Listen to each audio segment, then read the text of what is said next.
धन्यवाद उपाध्यक्ष महोदय, आपने मुझे 0 आवर में बोलने का अवसर दिया।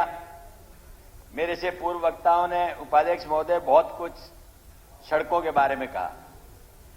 अब तक सड़कों के हालात खराब तो सभी ने देखी है और देख भी रहे हैं, लेकिन मेरे क्षेत्र के अंदर 2 सड़कें ऐसी हैं जिनको ठीक सड़क नहीं थी, खराब थी, लेकिन उनको और ज्यादा खराब करने के लिए जेसीबी यूज की और आज उनको उसी हालात के अंदर छोड़ दिया गया है, जिससे आम आदमी का जीना इतना दुभर हो चुका है कि मिट्टी के इतनी ज्यादा वहां पर यानी व्हीकल के जाने की वजह से लोगों के अंदर परेशानी है कि आम आदमी अगर टीबी का पेशेंट भी हो जाए तो कोई नई बात नहीं होगी। एक सड़क नहीं, अनेकों सड़कों की बात मैं कर रहा हूं। इसलिए मेरा निवेदन है कि सड़कों के ऊपर विशेष ध्यान दें, खासतौर पर ऐसी जगह पे जहां पैसे अगर सरकार के पास नहीं है तो उनको तोड़े तो नहीं, बनाने की बात छोड़ दीजिए आप, तो सड़कों के ऊपर विशेष ध्यान दें। पूरे मेरे सिटी शहर के अंदर जितने भी रोड है सबकी दुर्दशा कर दी गई है।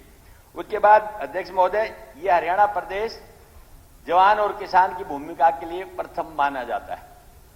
जब एक किसान मेहनत करके अपना नाम ऊंचा करता है, वहीं जवान भी अपनी प्रतिभा को दिखा करके देश की सुरक्षा और उसके अंदर आंतरिक सुरक्षा तक की बात आती है तो प्राणों की आहुति देने के लिए तैयार रहता है।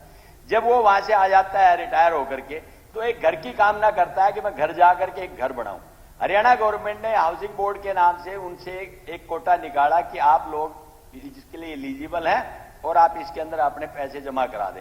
उन्होंने अर्नेस्ट मनी 1 लाख 2 लाख रुपए दिए। आज उनको 13-13, 14-14, 15-15 साल हो चुके हैं। सरकार ने न तो उनको घर दिया, न ही उनकी अर्नेस्ट मनी वापस दी। मेरा निवेदन यह है कि सरकार इस पर संज्ञान ले और उनके जिनको मकान नहीं दे पाए हैं तो अर्नेस्ट मनी उनकी जो भी है उनको एज इट इज वापस लौटा दी जाए। अध्यक्ष महोदय, वो बुकिंग करी थी, उस टाइम पे बुकिंग करी थी, हम तो दे देते तो वापस भी कर देते। ये आपका ही काम है, आपका ही काम है ये तो।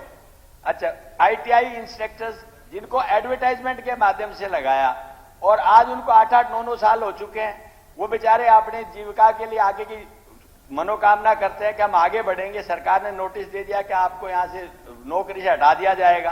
तो इस तरह की परेशानियों को कम से कम सरकार ना करे। जिन लोगों का आजीविका चली हुई है उनको आगे चलने दे। अध्यक्ष महोदय, यही हालत क्लर्क्स की है।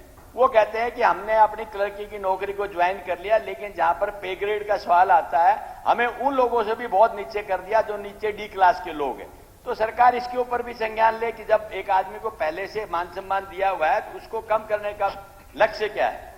अध्यक्ष महोदय, इसके बाद पब्लिक हेल्थ में जो भूपेंद्र सिंह हुड्डा जब मुख्यमंत्री थे उस टाइम पे हमने लोगों को लगाया था, आज तक उनको आपने पक्का नहीं किया है, न ही उनकी सैलरी बढ़ाई गई है। महंगाई आसमान छूने जा रही है, लेकिन वो लोग आज भी उसी सैलरी के ऊपर काम कर रहे हैं। तो मेरा निवेदन है आपसे कि उनकी इस समस्या की तरफ ध्यान दें और सरकार उनको रेगुलराइज करके इंक्रीज करे उनकी सैलरी को।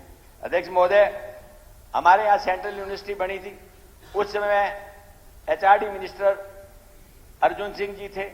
उन्होंने आके घोषणा की थी कि इस यूनिवर्सिटी के अंदर मेडिकल कॉलेज भी, मैं पहले भी 2-3 बार उठा चुका हूं, लेकिन आज तक एक जमीन उनके नाम से चिन्हित है।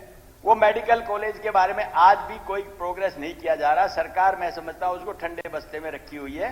देखिए, मैं नहीं समझता कि किसी को भगवान करे ऐसी जरूरत पड़े, लेकिन हरी बीमारी किसी छुपती नहीं है। अगर मेडिकल सर्विसेज की बात आती है, हमारे महेंद्रगढ़ के अंदर शायद रेफरल हॉस्पिटल के कोई फैसिलिटी नहीं है। इसलिए मेडिकल कॉलेज सेंटर की तरफ से है, सरकार प्रयास करे, सेंटर से अनुदान लेकर के आए, सेंट्रल यूनिवर्सिटी के अंदर मेडिकल कॉलेज बढ़ाए तो एक बहुत बड़ी सुविधा वहां के लोगों के लिए रहेगी, जिसका पूरे प्रदेश भर को फायदा रहेगा। अध्यक्ष महोदय, एक पीडब्ल्यूडी रेस्ट हाउस की जमीन पाएगा गांव के अंदर सरकार ने मांगी थी। वो पीडब्ल्यूडी लैंड के लिए सरकार, गांव ने जमीन दे दी। आज तक 1,36,00,000 रुपए उनके अकाउंट के अंदर पड़े हुए हैं। सरकार उनको डिस्बर्स नहीं कर रही है, न ही उस पीडब्ल्यूडी रेस्ट हाउस को बना रही है।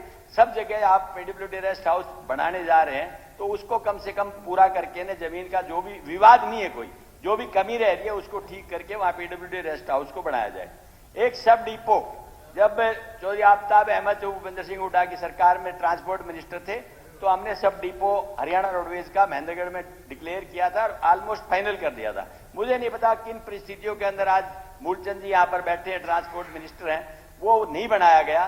तो ये सब डिपो भी आप बढ़ाने का एक बहुत काम है, जो बना देंगे तो लोगों को सुविधाएं रहेंगी। अध्यक्ष महोदय, एक पार्क है वहां पर हमारे टाइम का बहुत अच्छा मेंटेन किया हुआ हुड्डा साहब के नाम से, और वो आज तक इस परिस्थिति को छोड़कर के उसके बगल में एक स्ट्रिप बची हुई है जो चाइल्ड एंड वुमेन वेलफेयर के लिए थी, उनके लिए पार्क डेवलप कर रहा था, वो आज तक उन्होंने नहीं किया है। अध्यक्ष महोदय,